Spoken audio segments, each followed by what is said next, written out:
Thanks for joining us on WeatherWorks, the best 3 minutes of Sunday night television. We have a special guest here with us, Courtney Robb, the weekend sports anchor here. We thought to get her really into the fun of the weekend, had to have you on the show here. Yeah, it's exciting to be here. I'm very looking forward to it. I know nothing about meteorology. Well, that's okay. We love to learn about the weather here, and that's what this 3 minutes is designed for, is just to share some fun and what's talking through the week.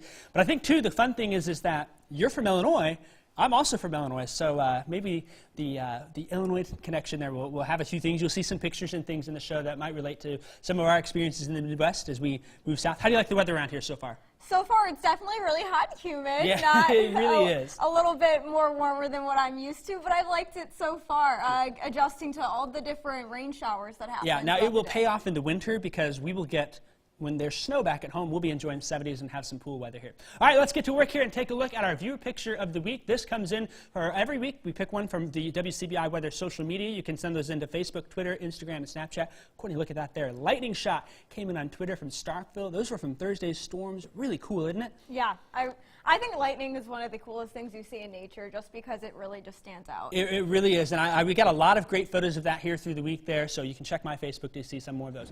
We got some more questions on Twitter. This is, why are storms moving from east to west? They're moving backwards, essentially, and normally they move from west to east around here. And here's a radar loop that kind of shows what we've been seeing throughout the week. Normally we see them going the other way, but they've been forming in Alabama and coming at us from the east to the west, and really that has to do with some of the upper air patterns that plays a role here. So we look at the jet stream during the winter time, we can get severe weather because that jet stream is a little further to the south, but in the summertime the jet stream retreats to the north, and as that happens then we are left in more of a stagnant flow as far as things are concerned. But every once in a while those trade winds are what steer tropical cyclones. They can kick in and give us that westerly flow.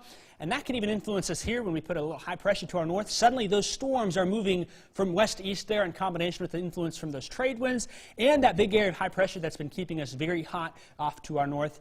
And so that's a bit why we have that atmospheric flow. To top that off, we even get a low pressure to our south here. We've been watching some kind of slide along the coast, giving plenty of moisture in there. So the storms have been moving from west to east, and they've been a bit copious at times. And that leads us into our weekly weather roundup, too. We've had some fairly strong storms at times this week. Here's a look at all the storm reports that we've had. And really, I think the biggest days were on Wednesday. Had that fatality up in Pickwick State Park in Tennessee, up in north of Tishomingo County, and then the damage that came all the way down from Monroe, Clay counties into Webster and Choctaw counties there. Here's some of those photos here from the area. We've got those trees were down. This is from Pickwick with that damage. And of course, another shot here. Looks like it could be a tornado. Actually, just some scud clouds out there. So it's really kind of an interesting week as far as the weather is concerned. Now, you can catch WeatherWorks every week, this tonight at 9 o'clock on the CW network. And Courtney, been kind of fun, hadn't it? Yeah, I hope to come back. For sure. All right, let's take a look at our forecast tonight real quick before we get our main weather on there. We get the temperatures into the 70s on board here. We get the graphic up. Scattered showers, dry by the morning, though. We'll have your full forecast after the break.